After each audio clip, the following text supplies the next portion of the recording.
Então, continuando, vamos agora à questão 10. Questão 10. A questão 10 é uma questão do CESP. Né? Vamos ler aqui a questão. Num retângulo abaixo, as células vazias só podem ser preenchidas com vogais e de modo que cada vogal apareça apenas uma vez em cada linha e cada coluna. Certo? De acordo com essas instruções e considerando as células de uma diagonal já preenchidas, julgue o item a seguir. Está aqui, ó. Já foi preenchida com A, E, I, O, U. Item 1, né? Esse é o item único. Se for colocada a vogal I em todas as células da outra diagonal desse retângulo, então não será possível preenchê-lo na forma especificada. Olha, então eu já vou fazer o seguinte, né? Já vou considerar aqui, ó, tá? A vogal I em todas as células da outra diagonal, tá certo? E com isso, vou verificar se é ou não é possível o preenchimento de toda a tabela. Então, colocando I aqui, ó, em toda a outra diagonal, pronto, coloquei. Pessoal, essa questão que eu até pedi para o colega que está filmando aqui, ele preencheu toda a tabela. E já vou colocar o resultado que ele encontrou. Ó. Com todos os i na diagonal, ele conseguiu preencher da seguinte forma. O O aqui, corrigindo aqui, deixa eu corrigir. Aqui ele colocou o E, aqui colocou o U. Aqui ficou o U, aqui tem o E, né? A, I e aqui o O. Aqui o O, o U, o I, o A e o E. E aqui por último, aqui o E nessa linha, né? Nessa linha o E, o I, o U, o O e o A. E aqui na última linha ele colocou I, A, O, E, U. Então, observando, realmente ele conseguiu colocar todas as letras diferentes em linhas e colunas. Então, o item ele está errado. Por quê? Porque fala que não é possível. Foi possível sim, tá? Item, então, está errado. Tentem vocês, ok? Não vejam essa solução aqui. Tentem fazer em casa, ok? Considerando aqui na diagonal o A, E, I, O, U e também considerando o I nessa diagonal. Aí o restante vocês vão por tentativas. Vamos passar agora a questão 11. Questão 11 é uma questão do CESP. Vamos ver aqui, é uma questão... Essa questão eu já vi em outros concursos, é uma questão antiga, é uma questão tradicional. Vamos ler aqui, ó. Considerando que 3 indivíduos pesem 60 quilos, 70 quilos e 80 quilos, não saibam nadar e queiram atravessar um rio, mas possuam um barco que transporta no máximo 135 quilos, nessa situação, considerando ainda que cada deslocamento do barco de uma margem à outra do rio seja uma viagem, para que os 3 indivíduos atravessem o rio utilizando o barco, a quantidade de viagens que esse barco necessitará fazer será igual a... Pronto, né? Então, temos que atravessar o rio. Vejamos aqui, vou fazer um desenho aqui, né? Está aqui o rio, que deve ser atravessado. Então, inicialmente, as 3 pessoas estão na mesma margem, né? A pessoa de 60 quilos, a pessoa de 70 quilos e a pessoa de 80 quilos. Aí eles têm que atravessar, então, esse rio. Pessoal, então, tem uma limitação o barco, né? O barco é limitado a, no máximo, 135 quilos. Então, olha, se for individualmente, cada um pode ir, né? Cada um desses aqui pode ir sozinho no barco. E se forem 2 a 2? Ó, 2 a 2, eu posso ir somente o de 60 e 70 quilos junto, né? O de 70 e 80, ó, ou melhor ainda, o de 60 e 80 podem ir juntos no barco? Não, porque 60 mais 80 dá 140. Então não pode ir junto o de 60 e 80. Os únicos dois que podem ir dentro do barco juntos é o de 60 e o 70, tá ok? Então tem que ter essa limitação aí. Então, qual é a ideia? Olha, a ideia é o seguinte, é claro, ele quer um número mínimo, né, de viagens. A quantidade de viagens que esse barco necessitará fazer, ele quer o número mínimo de viagens. Então, eu vou primeiro começar com as duas pessoas passando aqui o rio. Né? Quem? A pessoa de 60 quilos, né, e 70 quilos. Ok? Então, os dois passam. Então, passando, ó, vou riscar eles dois aqui. Ó. Vou riscar aqui, então ficou só de 80 aqui. Tá bom? E aí, como é que o barco ele vai voltar, né, para essa margem para pegar o cara de 80? O barco não pode voltar sozinho não, hein? O barco ele não é autodirigível. Então tem que alguém voltar aqui com o barco para pegar o cara de 80. Tá? Então vamos lá. Então vou fazer o seguinte, ó. O cara de 70, que é um pouquinho mais pesado, vou deixar ele aqui, tá? E o de 60 vai voltar. Então o de 60 vai voltar para pegar o de 80. Mas aí percebe o seguinte, se o de 80 entrar no barco junto com ele, o barco vai afundar. Então o que ele faz? Ele faz o seguinte, ó. Ele troca de lugar com o de 80. Então o cara de 60 vai ficar aqui, e o de 80 pega o barco e leva para outra margem. Ok? Então a situação atual. A situação atual é o cara de 70 já está do outro lado da margem. O cara de 60, agora ele está na margem inicial. E o cara de 80 está atravessando o rio, né? Para ir para outra margem. Chegando aqui a outra margem de 80, o que ele faz? Ele desce do barco. E o de 70, pessoal, vai entrar no barco para pegar o de 60 que ficou, ok? Então 70 entra no barco e 80 fica. Então 70 chegou aqui na margem, faz o quê?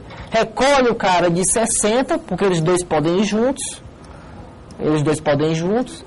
E aí, pronto. Aí, com essa viagem aqui, ó, depois dessa viagem, todos vão estar desse lado da margem. Então vão ser quantas viagens? Então, cada passagem, né, é uma viagem. Então, uma viagem, 2, 3, 4, 5 viagens. Então, com 5 viagens, eu consigo, né, resolver a situação. Então, a resposta aí, letra A. Agora, vamos passar para a questão 12. Questão 12 também é uma questão do CESP, tá? Da mesma prova aí do Sebrae. Essa é a mesma prova que tem essas questões assim meio diferentes. Porque o CESP ele não tem muitas questões de problemas lógicos, não. O CESP gosta mais aquela parte de proposição, negação, equivalência, argumento, tá?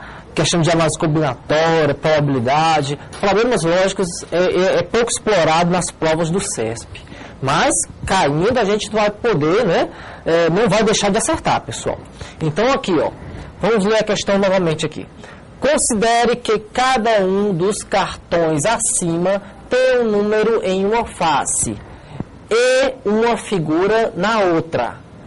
E que alguém fez a seguinte afirmação. Se em um cartão há um número ímpar em uma face, então na outra face há um quadrado. Para comprovar se essa afirmação é verdadeira, será necessário olhar a outra face. Aí tem que verificar, pessoal, ó, apenas, né? Ó, apenas que faces eu preciso observar, tá bom? Qual é o número de faces que eu tenho que virar para verificar se essa afirmação ela é verdadeira. Então, ó, o que foi dado na questão? Foi dado o seguinte, que todos os cartões, ele tem um número numa face, certo? E uma figura na outra face. Todos têm essa mesma característica. Número na face, figura na outra face. Tá? Agora tem que verificar se essa afirmação aqui ela é verdadeira ou não. Pessoal, essa afirmação aqui eu vou fazer ela com algumas palavras. Vou reduzir o tamanho dessa declaração dele. Olha, se um cartão há um número ímpar em uma face, vou escrever assim, ó. Ímpar, tá? Ímpar numa face implica, ok? Implica o quê? Na outra face um quadrado. Então, ímpar numa face, quadrado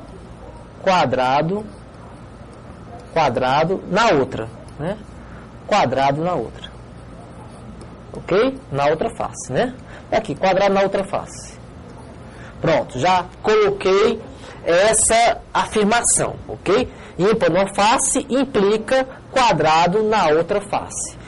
Olha, essa questão de cartão é uma questão tradicional de lógica, tá? Ela já caiu nos concursos, tá? E ela tem em vários livros de lógica esse tipo de questão.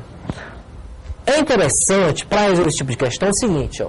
Vamos fazer a forma equivalente dessa condicional. Isso aqui é uma condicional.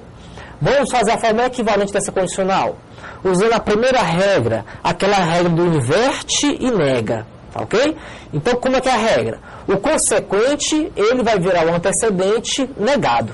Então, fica aqui, ó, quadrado na face. Então, fica, né? Não quadrado, tá certo? Vou colocar aqui o não na frente. Então, não quadrado, né? Não quadrado, ou seja, não é quadrado, ou não quadrado na face, implica, qual a negação isso aqui? Ímpar numa face. Ó, a negação de ímpar é par, né? Ou então eu posso colocar não ímpar, tá? Vamos colocar par mesmo. Então, ímpar numa face, então aqui a negação vai ficar par, né?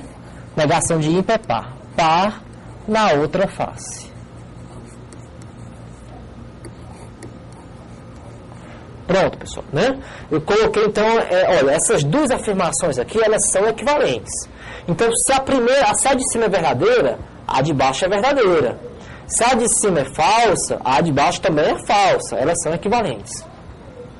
Deixa eu colocar aqui, ó, essa como afirmação 1 e essa como afirmação 2, né? São equivalentes elas. Agora, vamos analisar aqui cada cartão, né? Ver quais são que eu preciso virar para verificar se essa afirmação aqui é verdadeira. Então, a afirmação é essa. Ímpar numa face implica quadrado na outra face. Então, vamos ver aqui, ó. Pessoal, eu tenho, começando aqui pelo cartão A, né? Por esse cartão aqui. Eu tenho, ó, 7 numa face, né? Se na outra face... Ó, na outra face, com certeza, é uma figura, né? Pela afirmação que ele deu, olha aqui, a afirmação dele foi essa aqui, ó. Ímpar numa face, e obrigatoriamente eu vou ter que ter um quadrado na outra face. Obrigatoriamente. Então, pessoal, eu vou ter que realmente virar esse cartão. Então, esse cartão aqui eu vou ter que virar, tá? Vou botar aqui, ó. Vai ter que virar para poder verificar se essa afirmação está certa ou errada. Se tiver um quadrado na outra face, a afirmação está verdadeira. Se tiver uma figura diferente de quadrado, a afirmação está errada. Por isso eu preciso virar. Ok? Agora vamos verificar esse cartão aqui, o cartão B. Esse cartão B aqui, ó, ele tem um quadrado numa face, né? E na outra vai ter um número. Na outra pode ter um número ímpar ou par. Mas será que eu preciso virar? Olha, pessoal. Olha aqui a obrigação, olha aqui a condicional. A condicional, a obrigação qual é? A obrigação é o seguinte: se tiver ímpar na face, vai ser obrigatório, né, ter um quadrado na outra face. Mas, ó, veja, se eu tiver ímpar na face, né, numa face, na outra vai ter que ter quadrado, ok? Aqui, na segunda afirmação, que é equivalente à primeira. Olha a obrigação aqui, ó. Se, né, não tiver quadrado, se não tiver quadrado, obrigatoriamente eu vou ter que ter face par, né? Um número par na outra face. Então vejam que a obrigação, ela parte de quê? Ela parte de uma face ímpar e ela parte de uma face que não tenha quadrado, que a figura não seja um quadrado. Tá ok? Então a condição é essa. Olha esse cartão aqui, ele se enquadra nessas duas condições? É ímpar? Esse quadrado aqui é ímpar? Não. Essa figura aqui de quadrado, olha aqui, ó. Aqui é não quadrado. Então não se enquadra. Então essa face aqui, ela não se enquadra nem nesse antecedente da primeira afirmação, nem nesse antecedente da segunda afirmação. Então quer dizer o seguinte, não precisa virar. Tá ok? Então não preciso virar, porque não se enquadra no antecedente nem da primeira afirmação, nem no antecedente da segunda afirmação. Então não precisa virar. Aí vamos para cá, mesma coisa, ó, aqui tem um 12. O 12, ele se enquadra nessas duas condições? É ímpar? Não, o 12 não é ímpar. O 12 não é uma figura que não é quadrado? Ó, o 12 é um número. Então ele não se enquadra nem aqui e nem aqui. Então não precisa virar ele. Não precisa virar o 12. Mesma coisa, pessoal, vai ser o triângulo, né? Aliás, o triângulo eu preciso virar, né? Por que eu preciso virar? Tá aqui, ó. O triângulo se encaixa nessa situação aqui, né? Não quadrado. Ó, se não é quadrado, eu tenho que ter obrigatoriamente o quê? Eu tenho que ter face par na outra. Por isso eu tenho que virar aqui. Por quê? Quando eu virar esse cartão, se tiver um número par, a afirmação vai ser verdadeira. Tá aqui, ó, né? Se for par, ó, a afirmação é verdadeira. Mas se for ímpar, a afirmação vai estar falsa. Então, eu tenho que virar. Pronto. Então, eu tenho que virar porque a situação se enquadra aqui, ó, não quadrado. E o losango? O losango também vai se enquadrar nessa situação aqui, né? Não é quadrado. Então, tenho que virar também.